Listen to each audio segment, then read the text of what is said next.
Hasta ahora hemos hablado mucho de acumulación, de comprar cuando el mercado cae, de tener paciencia y esperar a que se nos presenten los mejores puntos de entrada, pero ¿qué pasa cuando el precio se dispare? ¿Qué pasa si Bitcoin llega a los $150.000 antes de que acabe el año? Porque si eso ocurre, no estaríamos hablando de una simple subida, entraríamos en un entorno totalmente sobreextendido. Y ojo, yo mismo lo he dicho más de una vez, que la zona entre los $120.000 y los $150.000 hará que salten todas las alarmas, al menos desde el punto de vista de las métricas del blockchain. Por tanto, si lo pensamos desde ese contexto, ¿no tendría sentido pensar en retirar algo de capital? Porque si una corrección del 30 o 40% o incluso del 50% empieza a parecer probable, entonces la pregunta no es si vender, sino por qué seguir expuesto. Antes de entrar en métricas, quiero aclarar una cosa. La forma en que cada uno gestiona su cartera de inversión es totalmente personal. Por eso siempre hablo desde dos perspectivas distintas, la del analista y la del inversor. Porque no es lo mismo observar el mercado que vivirlo en nuestras propias carnes cuando tenemos dinero metido. Desde un enfoque analítico, el objetivo es claro: leer lo que dicen los datos, aunque no guste, aunque incomode. Pero como inversores, y aquí hablo también siendo yo mismo parte de esta comunidad, la cosa cambia, porque el inversor también soy yo, y también sois todos vosotros. La realidad es que uno no acumula satoshis solo por lo que digan unas estadísticas. Hay emociones, objetivos personales y circunstancias extraordinarias que pesan más que cualquier gráfica. Por eso existe este canal, y por eso publico mis análisis, porque cuando yo empecé, hubiera dado lo que fuera por tener a alguien que me explicara todo esto así, sin filtros, con honestidad y perspectiva. Ahora bien, dicho esto, déjame lanzarte una pregunta que muy poca gente se hace. Si estás considerando vender algo de tu posición, detente un segundo y pregúntate, ¿para qué? ¿Cuál es tu objetivo? Porque antes de pensar en vender o mover capital, hay que tener claro algo básico. ¿Vas a usar ese dinero? ¿Lo necesitas para algo concreto?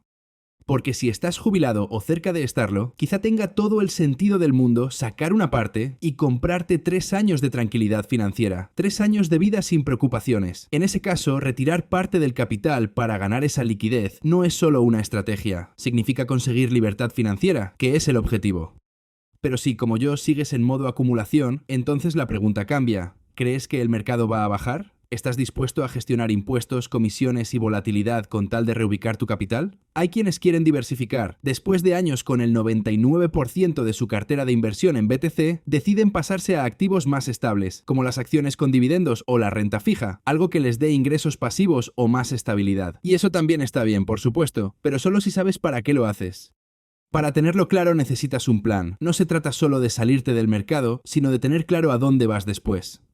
Ahora bien, hay otro perfil más, ese que no quiere estar al 100% expuesto cuando llegue el próximo mercado bajista, ese que busca aprovechar las subidas y esquivar las bajadas. Si te interesa ese enfoque, aquí es donde entra el análisis técnico y el análisis del blockchain. Hoy en particular quiero hablarte de un ratio crucial.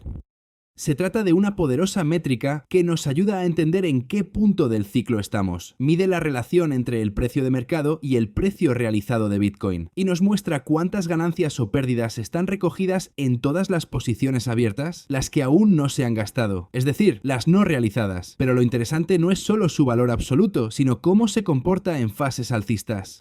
El ratio deambula por todas partes, pero aquí viene lo revelador. Hemos cogido los cierres de cada valor impreso durante las fases alcistas en este histograma, y en este momento estamos muy cerca de la media, justo donde históricamente el mercado ha oscilado antes de decidirse por continuar en una fase alcista o pasar a un descenso mucho más prolongado. Pero cuidado, porque el precio no suele quedarse en la media por mucho tiempo. Esto no es una señal de alerta, pero tampoco es una señal de entrada. Es más bien un punto de equilibrio inestable, el umbral donde las decisiones del conjunto inversor empiezan a pesar más que los impulsos.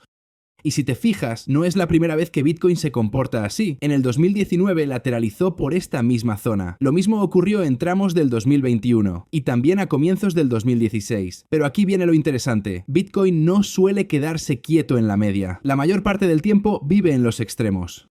Sí, es cierto que estadísticamente el 50% del tiempo nos mantenemos cerca de estos niveles centrales, pero cuando el mercado decide volverse al alza, todo cambia. Las subidas se aceleran, las curvas se vuelven verticales y entramos en terreno peligroso.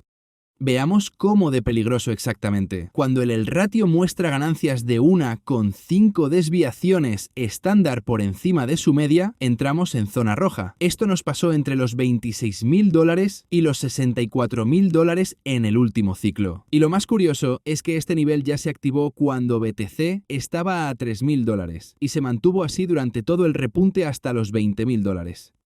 ¿Cuál es la lección? Que cuando el mercado agarra impulso, puede volverse parabólico. Por supuesto que el precio puede seguir subiendo. La probabilidad nunca es cero, pero siempre hay un límite. Si tomamos la curva de distribución y marcamos el punto de las 1,5 desviaciones estándar, vemos algo muy claro. La estadística nos dice que solo el 10% del tiempo el precio logra seguir subiendo más allá de esa zona. Aquí podéis verlo.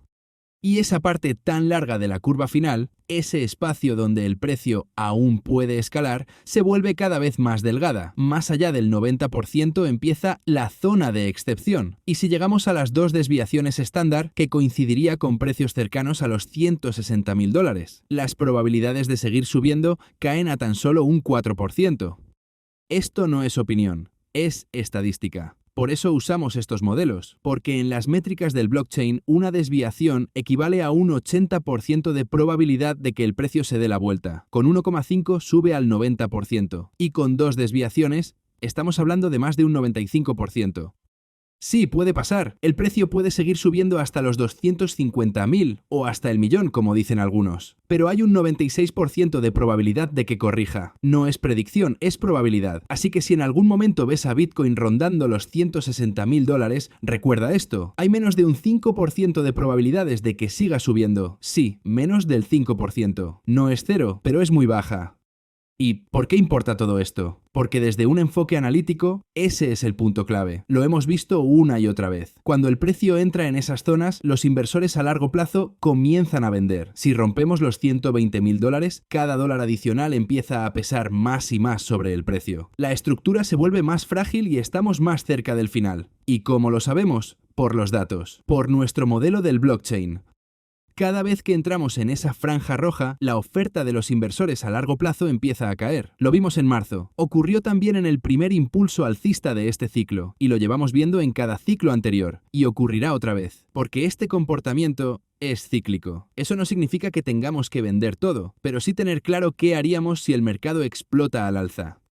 Cuanto más retrocede el precio desde esa zona sobreextendida dentro de un mercado alcista, más fuerza acumula para volver a escalar. Pero si en un momento dado superamos los $120.000, el mercado, desde una perspectiva fundamental, empieza a tambalearse. Y si llegamos a los $140.000 o $160.000, las probabilidades de seguir subiendo se desploman por debajo del 5%.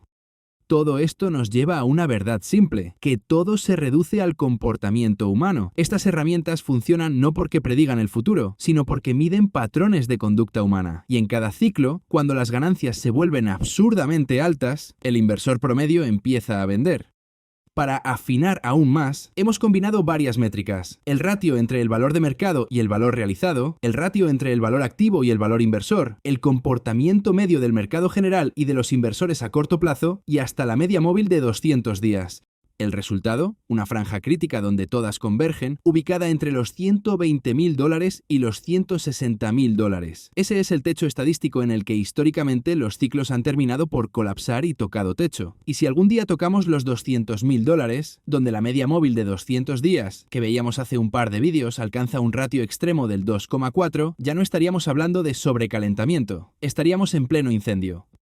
Bueno, ¿y entonces qué? Desde el enfoque analítico, si BTC sube a los $120.000 o entra en la zona de los $160.000, salvo que ocurra algo verdaderamente extraordinario, por mi parte lo tengo muy claro. La cosa se pone bastante complicada y toca extremar la prudencia. Ahora bien, si nos ponemos el sombrero inversor, mi plan no implica vender como un histérico a $150.000. ¿Retiraré algo? Quizás una pequeña parte, pero solo lo justo para sentir que puedo observar desde fuera sin sentir la más mínima ansiedad. Pero lo que no haré, y eso lo tengo claro, es comprar a $150.000 o más, porque aunque creo que Bitcoin se irá mucho más arriba con los años, no quiero ser el que compre justo antes de la corrección. Así que como inversores, cada uno debe tener un plan. Y aquí viene lo más importante: ¿Cuál es tu plan? Decide ahora, no después. Durante los mercados alcistas, el precio sube tanto y tan rápido que muchas veces olvidamos ejecutar el plan que teníamos. Todos hemos dicho la frase de «cuando llegue a este nivel, vendo». Y luego el precio llega, pero no haces nada. Y sabes que cuando el precio se gira y se aleja, es tarde y te lamentas. Por eso escribe tu plan ahora, cuando todavía estás tranquilo, cuando no hay miedo y puedes pensar con claridad. Como con aquel vacío de oferta. ¿Recuerdas el vídeo de hace unas semanas? No daba ningún miedo mientras subíamos, pero cuando llega te puede dejar sin aliento. Por eso yo prefiero decidir antes, mucho antes. Porque cuando el mercado hace lo que esperabas y tú ya estabas preparado, todo cambia. Suba o baje, dejas de improvisar. Y ahí es donde empieza el verdadero control. Gracias por estar ahí, déjame tus dudas y nos vemos en la siguiente entrega. Hasta entonces, fin de conexión.